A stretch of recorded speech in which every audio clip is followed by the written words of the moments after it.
Halo sahabat Hiper, dimanapun Anda berada, kita jumpa lagi dalam Hiper Talk edisi perdana tahun 2024. Dan kali ini kita membahas topik yang keren banget, bicara tentang otonomi pendidikan. Dan bersama kita hari ini ada Ketua Umum Hiper, Pak Mandikbud, Pak Fatur Rahim. Halo, Pak Fatur. Halo, selamat pagi, Pak Indra. Ya, kemudian dari Barat Indonesia, dari Sumatera Utara, Pematang Siantar, Pak Ya, Payanhot Sitanggang. ya Pak Indra. Kabar. Selamat pagi. Kemudian ada juga Pak Amal Hasan. Apa kabar, Pak? Assalamualaikum. Alhamdulillah baik. Salam. Salam. Oke, kita langsung bahas nih. Bagaimana dengan otonomi pendidikan Indonesia? Ada masalah apa? Ada kondisi apa? Mungkin dari Pak Fatur dulu, Ya, memberikan perspektifnya. Silakan. terima kasih Pak Indra. Selamat pagi juga untuk Pak Amal, Pak Yanhot. Jadi menarik ini topik pertama kita terkait dengan otonomi pendidikan. Banyak hal sebenarnya terkait otonomi pendidikan ini yang sejak Indonesia merdeka sepertinya belum belum terwujud, ya. Karena amanah konstitusi kita terkait mencerdaskan kehidupan bangsa itu merupakan tujuan berbangsa kita yang paling esensial sebenarnya. Nah, terkait dengan itu eh, ada beberapa, kalau boleh dikatakan pelanggaran sebenarnya terkait dengan eh, amanah konstitusi kita ini. Pelanggaran itu terjadi baik pelanggaran konstitusi itu sendiri, pelanggaran undang-undang Sisdiknas, pelanggaran undang-undang pemerintahan daerah, eh, dan beberapa peraturan lain yang terkait beberapa peraturan pemerintah. Kita ambil contoh terkait rekrutmen guru misalnya. Saat ini Kementerian Pendidikan itu cenderung abuse of power, artinya melebihi kewenangannya. Karena seperti kita ketahui bahwa pemerintah itu pemerintah pusat khususnya itu punya kewenangan yang absolut. Jadi kewenangan absolut itu terkait pertahanan, terkait keamanan, agama, terkait dengan moneter dan seterusnya. Ada 5 yang urusan absolut yang tidak boleh dicampuri oleh daerah. Tetapi ada urusan yang konkuren, itu artinya urusan itu pembagian kewenangan. Nah, makanya ada pembagian kewenangan, khususnya kita berbicara di sektor pendidikan, Kementerian Pendidikan, itu ada yang namanya perguruan tinggi, itu kewenangannya ada di Kementerian Pendidikan. Ada kewenangannya SMA, SMK, SLB, itu kewenangannya ada di pemerintah provinsi. Kemudian ada SMP, SD, dan yang ke bawah lagi, itu kewenangannya pemerintah kabupaten dan kota. Tapi faktanya saat ini, kewenangan pemerintah provinsi, kewenangan pemerintah kabupaten kota itu di take over semua oleh kementerian. Mereka yang merekrut, tetapi giliran menggajinya diserahkan dengan pemerintah daerah. Nah, ini salah satu abuse of power sebenarnya yang terjadi di sektor pendidikan kita terkait dengan otonomi daerah. Contoh lain terkait kurikulum sebenarnya. Nah, ini juga pemerintah pusat terlalu detail sebenarnya mengurusi urusan kurikulum ini. Kalau mereka ngurusi globalnya mungkin oke, tetapi ini sampai ke hal-hal kecil, sampai ke RPP, sampai ke hal teknis di lapangan yang harusnya itu malah kewenangan satuan pendidikan, eh, itu diatur juga terkait pembiayaan juga. Nah, ini yang menarik sebenarnya terkait pembiayaan ini.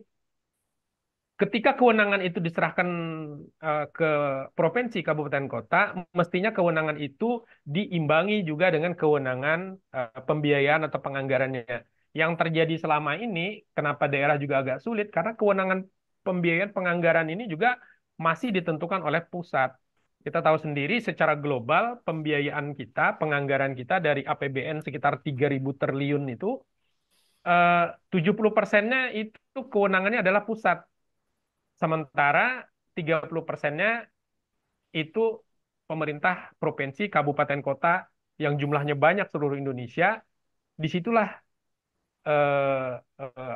bagi-baginya sebenarnya. Nah, ini yang perlu perbaikan ke depannya. Dan satu lagi terkait dengan eh, regulasi-regulasi yang ada yang dibuat oleh Kementerian Pendidikan, kualitas program, contoh kualitas program guru penggerak misalnya, ini juga eh, sebenarnya juga melanggar eh, konstitusi kita sebenarnya.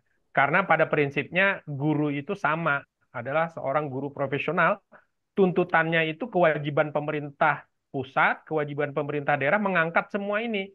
Cuma dari waktu ke waktu, dari dulu sampai sekarang, program-program yang ada ini selalu menyasar, istilahnya kurva pendidikan kita itu tidak selalu timpang. Kenapa? Karena program-program kita cenderung hanya berani menyasar program-program yang kemungkinan berhasilnya tinggi. Contoh guru penggerak itu kan diseleksi ya. Artinya orang-orang terbaik yang menjadi guru penggerak. Sebenarnya itu tidak salah juga, tetapi dari waktu ke waktu selalu yang kena sasaran itu guru-guru yang terbaik, sehingga kurva pendidikan kita guru yang kurang bagus itu jarang tersentuh. Kira-kira sementara seperti itu, Pak Indra. Ya. Terima kasih, Pak Fatur. Kita langsung aja ke Pak Amal. Apa, Pak, perspektif Bapak tentang otonomi pendidikan ini, khususnya mungkin bicara otonomi daerah dulu ya. Silakan. Ya, terima kasih Pak Indra. Jadi seperti yang benar tadi yang dikatakan oleh Pak Fatur, memang pusat ini sangat powerful, ya, mengontrol, mengendalikan langsung gurunya bahkan. Jadi urusan kecetnya guru ini bawahannya kepala sekolah bawahannya dinas kabupaten kota, terus dan seterusnya kan. Tapi eh, pusat mengendalikan semuanya sekarang ya, sampai kepada ya hal yang begitu detail ya dikatakan tadi oleh eh, Pak Fatur, itu semuanya dari pusat, dari aspek penilaian, dari aspek peningkatan kualitas, dari aspek apa yang harus dilakukan, itu semuanya dari pusat. Ya. Di sisi lain bahwa faktanya secara yang ya kita bilang aja yang ditakuti guru itu kan kepala sekolah, yang ditakuti kepala sekolah kan dinas, dan yang ditakuti oleh kepala dinas ya bupati, bukan Mendikbud ya. Jadi kita ngomong kasar aja misalnya, contoh ada program dari pusat. Kalau saya seorang kadis mau ngeyel istilahnya, nggak tertarik untuk turut mensukseskan program dari pusat, kan pusat nggak bisa menekan saya istilahnya. Yang bisa menekan saya kan bupati. Yang bisa menekan saya. Saya cukup baik sama bupati, ya udah posisi saya aman ya kan gitu. Saya tetap kepala dinas ya kan. Paling yang dapat rapor merah ya kabupaten saya. Rapor merah dari aspek pendidikan, tapi sayanya enggak gitu. Sehingga kemudian kadang-kadang ini tidak nyambung. Kadang-kadang orang di daerah itu tidak nyambung apa yang harus dilakukan. Tidak nyambung dengan program pusat. Lebih nyambung langsung gurunya, langsung sekolahnya, dan langsung komunitas-komunitas pendidikan yang ada di daerah. Gitu. Seolah-olah bahwa kalau ada peraturan-peraturan baru atau program-program baru dari pusat, komunitas-komunitas pendidikan itu lebih nangkap duluan, lebih ngeh apa yang harus dilakukan dan seterusnya dibanding dinas setempat, dinas pendidikan setempat. Nah, ini juga saya kira sama ya, terkait juga dengan mungkin masalah data sektoral. Data sektoral pendidikan lebih detail tuh datanya pemerintah pusat daripada daerah. Karena memang Dapodik contohnya, operator Dapodik ya bisa kita dibilang operator Dapodik itu orang pusat.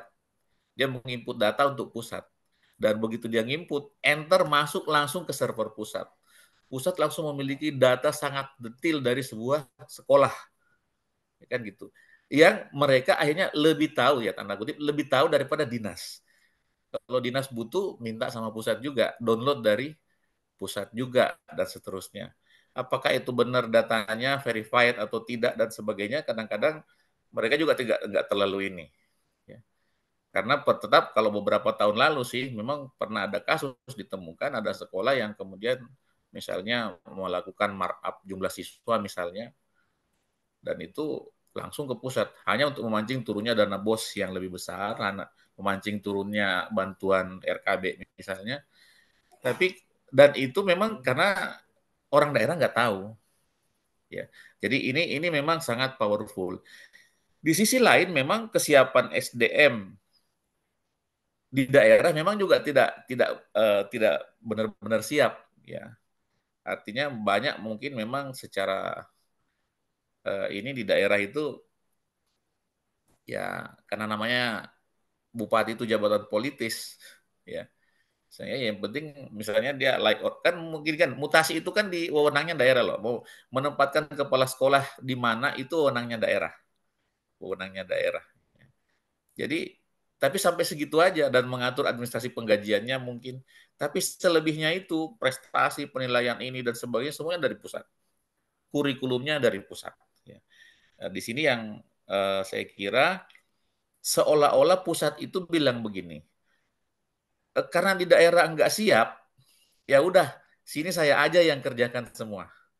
Karena daerah itu khawatir nanti dia cuma jadi raja-raja kecil di daerah, ya sudah kami aja yang kerjakan. Padahal yang seharusnya karena setiap daerah itu punya kebutuhan spesifik, harusnya justru pusat ya membina ya apa istilahnya dinas pendidikan setempat. Harusnya seperti itu. Artinya orang membina orang di daerah, bukan mengambil alih, bukan mengambil alih wewenang mereka hanya karena dianggap orang daerah mungkin masih kurang mumpuni, mungkin orang pusat menilai begitu, sehingga mereka yang mengerjakan sendiri. Padahal harusnya tetap harus pada bagaimana melakukan pemberdayaan di daerah. Karena kalau tidak seperti itu, jadilah kita seperti selama ini. Ibaratnya ya kalau lagu pop dari pusat, pop semua seluruh Indonesia gitu. Walaupun mungkin ada daerah yang butuh dangdut, butuh ini, tapi karena memang semua dirijennya dari pusat semua. Ya. Jadi otonomi daerah di mana kalau seperti itu? Khususnya eh, otonomi daerah dalam hal ini untuk pendidikan, karena sampai hari ini faktanya kepala dinas pendidikan itu bawahan bupati wali kota, bukan dan dinas dan gubernur, bukan seperti Kemenak misalnya yang memang lembaga organisasi vertikal. Kalau dinas kan enggak, ya. Jadi harusnya otonomi dan kewenangan ada di situ. Saya kira garis besarnya gitu dulu mungkin Pak Indra. Ya. Nah, sekarang saya minta tanggapan Pak Fatur dan Pak Amal ya tentang otonomi daerah ini karena memang ada pro dan kontra kan, termasuk pemerintah pusat sendiri yang tadi Pak Amal juga sampaikan, ini daerah nih nggak mampu nih, makanya kita take over aja, kita ambil alih. Pemerintah pusat ngomong begitu, ya kan? Di sisi lain, memang sebetulnya kalau kita bicara tentang dasar negara kita, memang harusnya bukan menuju ke keseragaman, tapi ke keberagaman, kan? Dan ini sangat berdampak, misalnya dalam soal kurikulum, ya.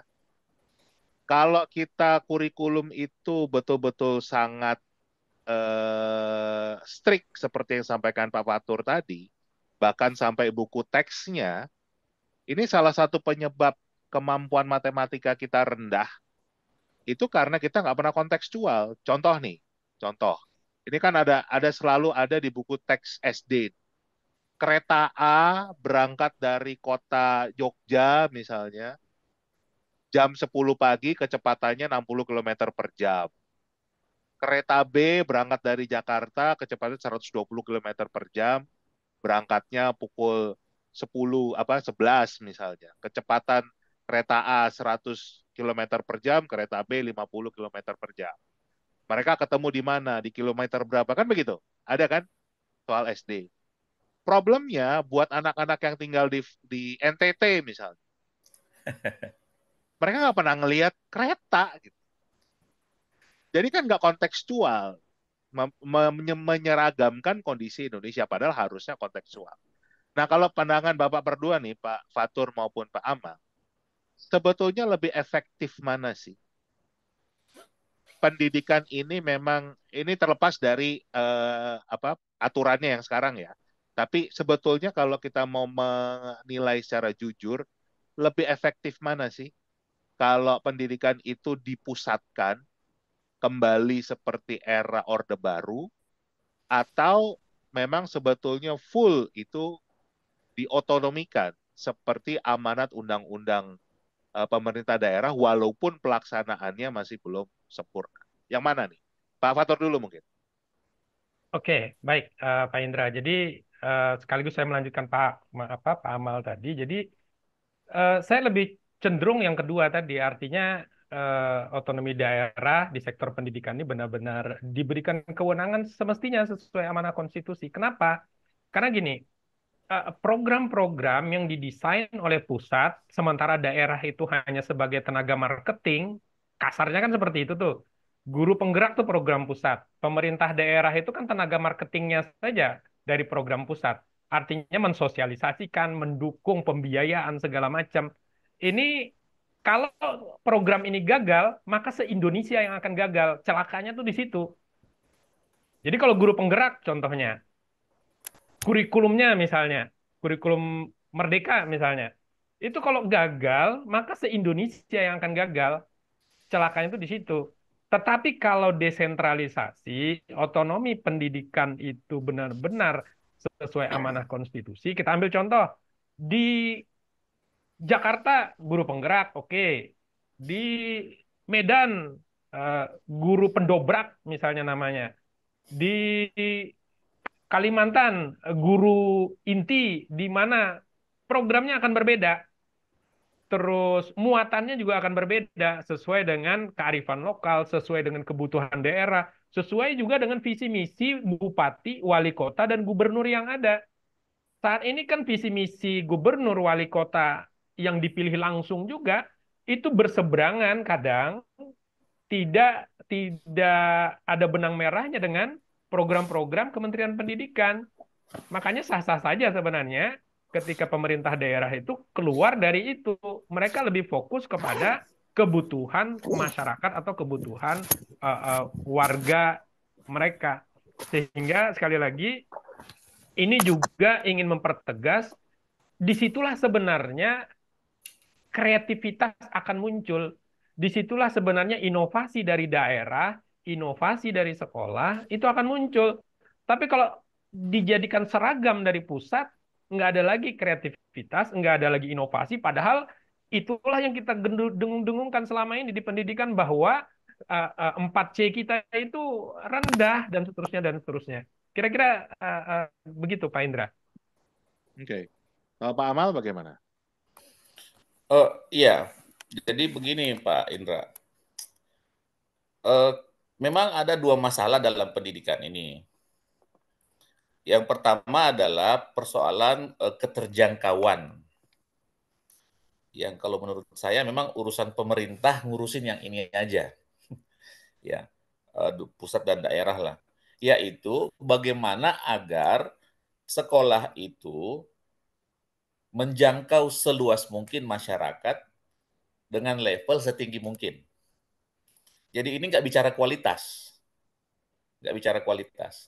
Yang penting bahwa tidak ada lagi murid yang belajar di kolong rumah misalnya, nggak ada lagi ini yang siswa yang harus berjalan berkilo-kilo misalnya untuk mendapatkan sekolah misalnya. Itu memang ini tugas pemerintah, ya, tugas pemerintah dan saya kira ya, pusat sampai daerah ini ramai-ramai harus mengerjakannya, ya, agar sekolah menjangkau masyarakat Indonesia seluas mungkin dengan level setinggi mungkin. Ya, SMP nggak ada SMP bikin SMP, nggak ada SMA bikin SMA gitu. Tapi di sini nggak bicara kualitas. Ya. Nah, ketika kita berbicara kualitas, nah di sini memang ukuran kualitas itu kan beda-beda. Sekolah yang baik itu boleh jadi ya menurut saya dengan menurut Pak Indra mungkin beda. Menurut Kabupaten A, Kabupaten B mungkin beda ya. Selama ini urusan kualitas itulah yang dihandle oleh swasta. Jadi saya biasa mengatakan gini, sekolah swasta itu adalah sekolah berbasis idealisme. Menurut saya nih, saya ini misalnya menurut saya pendidikan yang baik itu seperti ini, cara belajarnya harus begini, kurikulumnya harus begini. Maka kemudian saya membuat sekolah. Sebentar, Pak. Saya harus potong dulu nih kalau ini. Kalau kita bicara indikator kualitas dari sisi pelayanan, harusnya ada yang namanya SPM, Pak. Ya, Standar pelayanan minimal. Nah, itu yang harusnya memang harus dipenuhi. Itu yang memang dibuat oleh pemerintah pusat, ya kan? ya, Ini loh standar pelayanan minimalnya ini. Nah, setiap sekolah harus melayani di atas itu, ya kan? Karena minimal kan. Itu ya, yang menurut saya menjadi ini ya. Jadi jangan juga kita menilainya dari keinginan pasar. Kan ya, agak beda nih. Kayak sekarang nih Indonesia juga juga karena terpengaruh pasar itu semua orang nyarinya nilai setinggi-tingginya. Makanya bimbel laku, apa eh, les-les begitu laku kan itu. Itu justru malah menunjukkan mutu pendidikan kita buruk dengan banyaknya bimbel-bimbel itu, ya kan? Itu ya, ya. dampaknya. Itu aja mau saya interject di situ, Pak ya. Iya, jadi maksud saya Pak Indra, ini yang menurut saya mesti jadi kalau menurut saya tadi kalau urusan keterjangkauan itu urusan pusat sampai daerah. Dan ini kalau mau lagunya sama nggak apa-apa, harus sama memang. Kalau urusan itu. Bahwa di pelosok ini harus ada SD di sana, bikin SD gimana caranya. Harus ada guru yang ditempatkan di sana, harus ada ini, itu harus dipikirkan, disukseskan dari pusat hingga daerah. Tetapi kalau kita sudah bicara peningkatan kualitas, ya, ini yang sudah harus turun ke bawah. Ya, ya sama mungkin tadi pusat nggak apa-apa menetapkan standar minimalnya, tapi itu harus pelaksana dan controllingnya dan sebagainya itu sudah harus terdiferensiasi istilahnya ke bawah ya. Karena memang sedikit kadang-kadang terlalu tipis perbedaan antara diferensiasi dan diskriminasi. Ini kayaknya butuh nanti bantuan Pak Mandikbud nih. Itu karena kadang-kadang diferensiasi itu diskriminatif, diskriminasi alasan diferensiasi dan nah ini di satu sisi kita butuh diferensiasi, di sisi lain itu bisa diskriminatif tuh. Tapi kalau kita bicara gitu, itu kita sudah bicara kualitas. Ya, kita sudah bicara sekolah yang baik itu gimana? Oh, yang alumninya banyak lulus di perguruan tinggi favorit. Nah, itu kan satu ukuran. Apakah itu benar? Belum belum tentu juga misalnya kan. Tapi inilah yang saya kira wewenang yang harus turun turun ke bawah, bukan juga sekedar bahwa kebutuhan pasar di bawah seperti itu, tapi sekaligus juga memang daerah yang lebih tahu loh bahwa kami harus melakukan ini untuk daerah kami kan gitu. Ya, memperkuat muatan-muatan lokal yang ya kayak Pak Indra tadi kontekstualnya lah itu dengan muatan lokal yang lebih ini itu yang harus dilakukan di daerah dan pusat harusnya memberi ruang untuk itu ruang dan wewenang sampai kepada wewenang penganggaran ke daerah dalam urusan itu. Ya. Jadi saya kira ini yang apa? Kalau masalah kemerataannya ya nggak apa-apa itu yang dari pusat. Ya. Keterjangkauan dan pemerataan. Ya, mau sistem zonasi mau apa itu semua bagian dari strategi untuk memperluas keterjangkauan sekolah. Ya, saya kira seperti itu. Tetapi kalau kualitas jangan terlalu detail ke bawah deh jangan terlalu detail ke bawah karena ukuran kualitas ya itu tadi beda-beda antara satu dengan yang lain. Tetapkan standar minimalnya saja, turunkan ke bawah bagaimana cara untuk mencapai standar minimal itu, kasih ke daerah, serahkan ke daerah, kasih kewenangan daerah untuk termasuk penganggarannya misalnya, guru yang baik itu seperti apa, mungkin daerah punya kriteria sendiri juga mungkin ya, walaupun ada kriteria minimalnya dan seterusnya. Ini yang saya kira ini yang harus terdiferensiasi, terdiferensiasi. Saya kira mungkin itu ya dari saya, Pak. Oke, siap. Saya langsung lompat ke Pak Payenhot nih. Sekarang kalau kita bicara otonomi sekolah swasta, ya kan?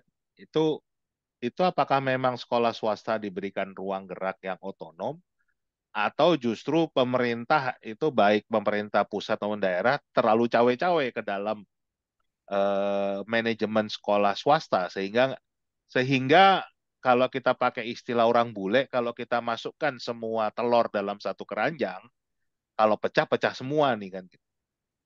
Padahal kan harusnya tadi kita itu harusnya bineka, kita beragam. Sekolah swasta di negara manapun itu betul-betul bisa mengembangkan sekolahnya sendiri, nggak bergantung pada swasta, apa nggak bergantung pada pemerintah. Silakan, Pak Pai. Terima kasih Pak Indra. Kalau sekolah swasta ya, jadi kalau kita lihat sekolah swasta ini sebetulnya karena kita juga harus mematuhi aturan yang sama dengan sekolah milik negara, baik standar-standarnya juga. Sebetulnya ya kita sekolah swasta ini juga seperti di apa lah ya, seperti dikungkung juga oleh berbagai peraturan itu. Karena semua standar-standar yang dimiliki oleh pemerintah itu kan harus kita ikuti semua. Baik standar isi, standar sarpras, semua itu. Padahal ini kan milik swasta. Jadi sebetulnya akhirnya yang terjadi apa? Swasta ini kebanyakan improvisasinya memang jadi terbatas. Ya, misalnya saya bilang lah seperti kurikulum misalnya Pak Indra ya. Kurikulum itu harusnya swasta itu kan bisa lebih fleksibel, lebih leluasa lah menyesuaikan dengan kebutuhan-kebutuhan sekolahnya. Tapi kalau faktanya kan kita nggak bisa juga sembarangan membuat kurikulum itu. Karena nanti ketika akreditasi sekolah pun itu akan dicek ulang. Karena kita kan akreditasinya juga harus ke negara kan, ke Ban SM. Seperti itu. Yang kedua, berkaitan dengan kewenangan-kewenangan sekolah lah. Ya, kewenangan-kewenangan sekolah itu misalnya seperti beban kerja guru, Pak Indra. Kita kan beban kerja guru kita ini kan sama juga kita dengan sekolah milik negara. Misalnya harus 24 jam. Kenapa? Karena sertifikasi kita kan sama dengan dasar regulasi yang sama. Kalau sebetulnya kalau kita pikir misalnya sekolah swasta itu untuk beban kerja guru kalau kita lihat 24 jam itu terlalu kurang efektif. Harusnya bisa mungkin untuk mata pelajaran tertentu bisa hanya mungkin dia 12 jam dalam satu minggu misalnya. 18 jam gitu. Tidak harus 24 jam. Bahkan akhirnya yang terjadi kan kita harus ikuti itu 24 jam sampai 40 jam. Nah, load kerja guru itu kan menurut kita jadi kurang efektif juga mengajar di kelas, ya. Menurut kita karena memang kalau di sekolah swasta ini kan Pak Indra seperti yang saya sampaikan Pak teman-teman tadi, bagaimanapun kan Pak kualitas yang kita jual. Kualitas ini kan eh, kita harus lihat beban kerja gurunya, bagaimana gurunya dalam melaksanakan tugas-tugasnya di kelas, bagaimana perhatiannya kepada murid, dan seterusnya. Lagi-lagi tadi memang Pak Indra, yang Pak Indra sampaikan itu berkaitan dengan standar pelayanan minimal ini. Nah ini juga memang sebetulnya, itu sebetulnya yang sangat kita butuhkan ya. Standar pelayanan minimal itu cukuplah itu yang harusnya ditetapkan gitu, ditetapkan oleh pemerintah. Lalu bagaimana kita mencapai itu?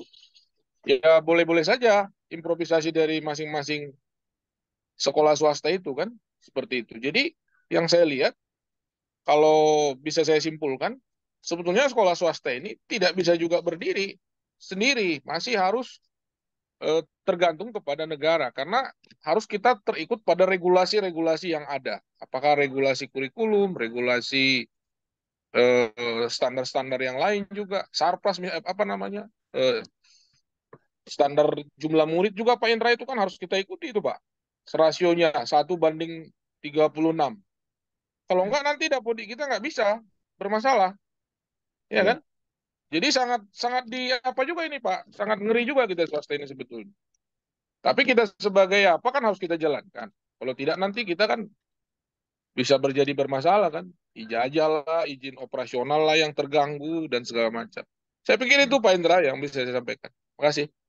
Oke, sebagai penutup nih, jadi kesimpulannya adalah apakah memang kita harus kembali mendorong keberagaman dari sekolah-sekolah ini? Jadi termasuk misalnya Pak Fatur di daerah Kalimantan Timur akan berbeda dengan tempatnya Pak Paenhot yang di daerah Sumatera Iya, Utara. Betul, betul. baik itu penyelenggaraan pendidikan di level pemerintah maupun di Sumatera Utara itu juga juga punya misalnya ciri khas yang berbeda bisa Iya, antar daerah aja bisa berbeda kan? iya, betul, Apa betul, betul. antara Tapanuli Utara sama Tapanuli Selatan bisa bisa Beda, berbeda. iya, beda. Nias sudah beda lagi tuh Oh, beda lagi, Pak. Jauh budayanya. lagi tuh. Nah, kan gitu loh. Gimana kalau menurut Bapak-bapak sekalian, apakah memang kita mendorong, apalagi kita bicara pemerintahan yang baru, ini kan akan terbentuk, akan dilantik di bulan Oktober yang akan datang. Kita dorong untuk lebih banyak memberikan otonomi yang lebih luas, baik itu pada daerah untuk mengembangkan pendidikannya maupun pada swasta. Jadi tidak terlalu cawe-cawe pemerintah pusat yang sebetulnya secara kapasitas itu juga sebetulnya nggak kuat untuk terlalu cawe-cawe. Sumber daya manusianya juga kurang, anggaran juga terbatas. Akhirnya ngurusin hal-hal yang nggak substansial. Bagaimana pendapat Bapak nih sebagai penutup diskusi kita hari ini? Pak Fatur Pak dulu, dulu nih, silakan. Pak Tur ya.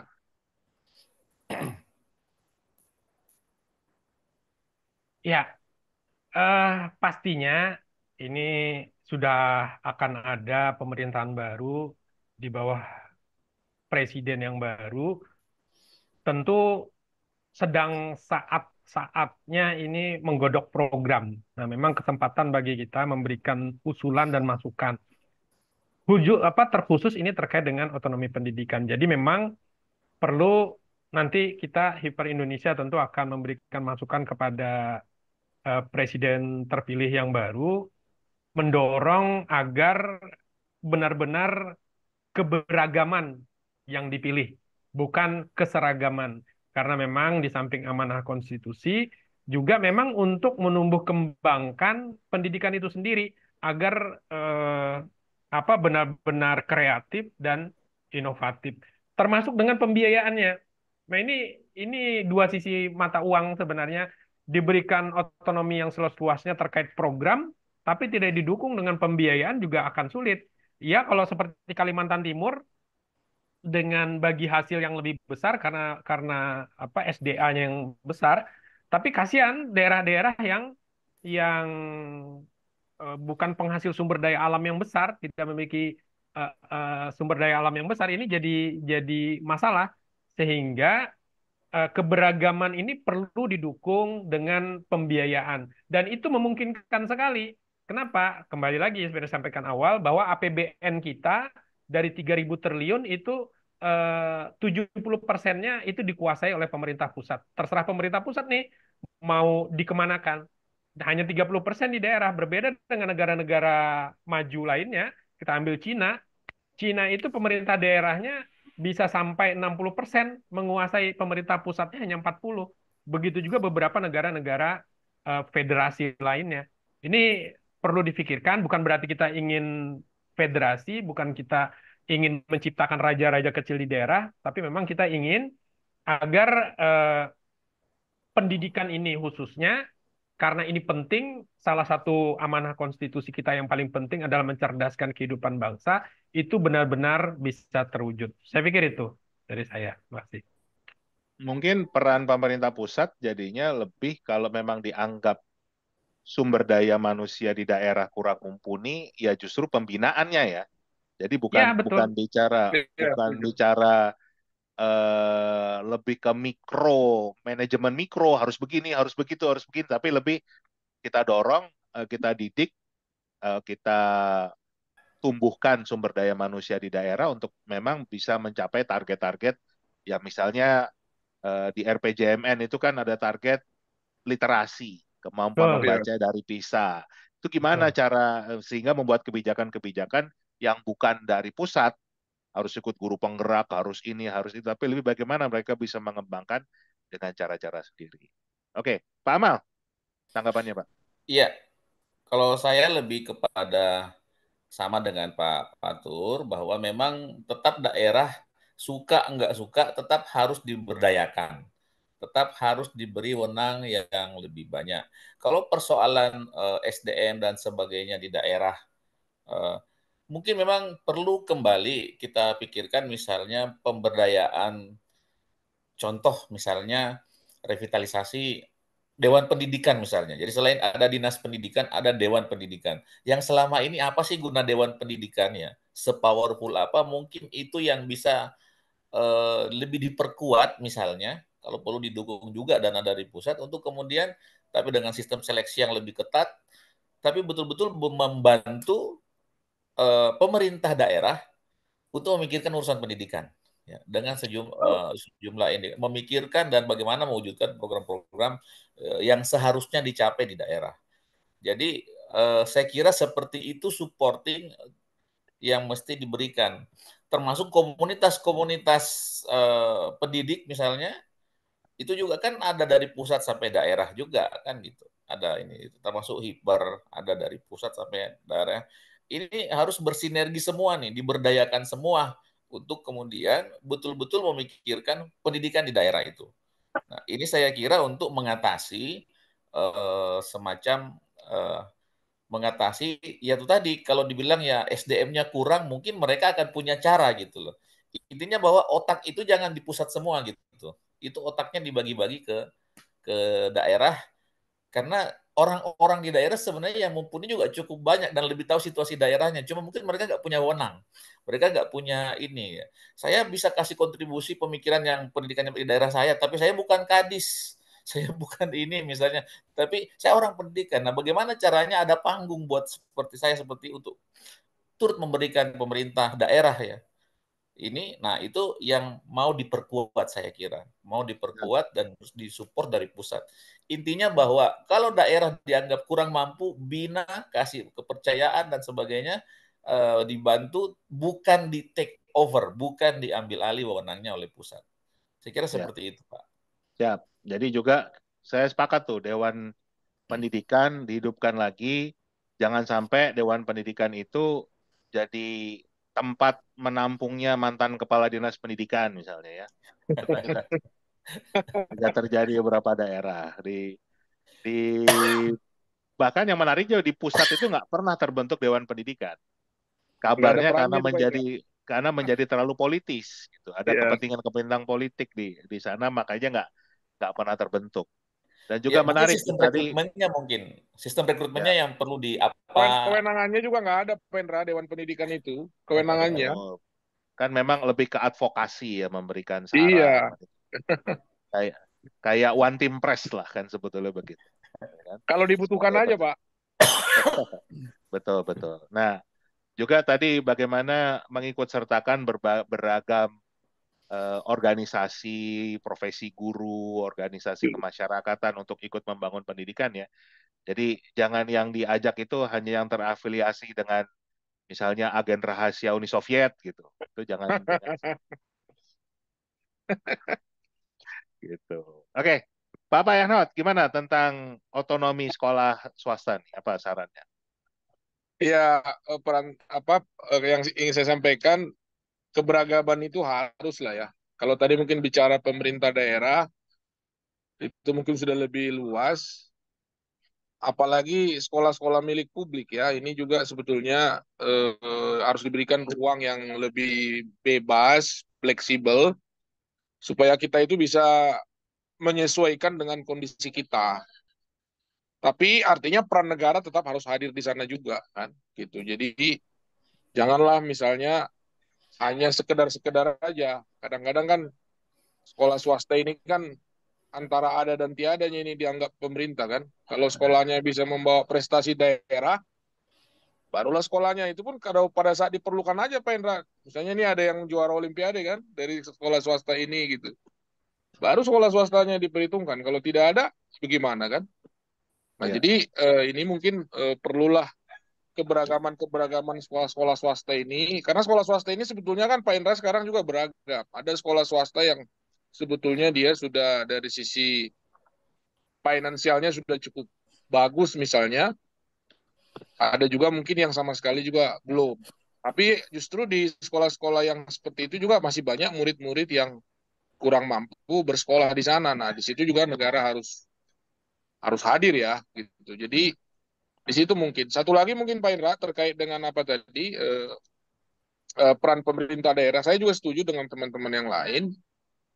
Ya pemerintah daerah itu diberdayakan lah ya. Karena kalau yang saya lihat di sini kan Pak, pemerintah daerah ini kan sepertinya justru tidak ada perannya orang ini kan. Karena kalau kita lihat berbagai kegiatan pemerintah pusat, mereka ini semua hanya jadi panitia di daerah kan. Hanya jadi panitia aja. Ada kegiatan sekolah penggerak, panitianya pemerintah daerah. Ada semualah, semuanya mereka itu hanya Tim sukses. panitia. Jadi justru yang saya lihat pejabat-pejabatnya ini pun sepertinya hanya jadi formalitas saja. Sama Ya. seperti misalnya kita juga untuk kewenangan-kewenangan lain. Toh semua kan dari pusat, uangnya dari pusat, sistem kurikulumnya dari pusat. Jadi pejabat-pejabat pemerintah daerah ini, boleh saya bilang lah seperti di daerah saya ini ya, ya memang itu hanya ini aja. Seperti kami di sini ada cabang dinas namanya. Menurut saya nggak ada kegiatannya Pak. Itu pegawainya di kantornya ada 20 orang itu kan. Tapi karena mereka tidak diberdayakan mungkin ya, tidak diberikan kewenangan. Harusnya kan kewenangannya bisa banyak Pak Indra. Melakukan pembinaan ke sekolah-sekolah, melakukan monitoring, melakukan seperti yang Pak Indra sampaikan tadi, mungkin apakah sudah tercapai standar pelayanan minimalnya, atau ada keluhan orang tua, atau memberdayakan komunitas-komunitas pendidikan yang bisa memberikan kontribusi kepada berbagai sekolah-sekolah itu. Nah ini mungkin harus perlu kita dorong. Mungkin demikian Pak Indra, makasih. Siap. Oke, terima kasih Bapak-Bapak atas masukannya. Mudah-mudahan apa yang kita diskusikan hari ini bisa didengar oleh pemerintahan yang baru dan tentunya kita berupaya untuk memperbaiki kualitas pendidikan Indonesia yang betul-betul merepresentasikan Indonesia. Saya sering mengatakan begini, jangan paksa orang Padang untuk menyukai gudeg karena beda apa kulturnya beda, kesukaannya beda dan itulah yang membuat Indonesia itu indah. Indonesia Iya. itu beragam. Jangan ada upaya untuk menyeragamkan semua termasuk bidang pendidikan. Karena itu bukan ciri Indonesia. Indonesia itu selalu muncul dari beraneka ragam latar belakang, suku, budaya, agama, dan itu kita tampung bersama dalam negara kesatuan Republik Indonesia. Terima kasih, sahabat Hiper. Sampai jumpa lagi Terima kasih. di topik yang lain. Yes.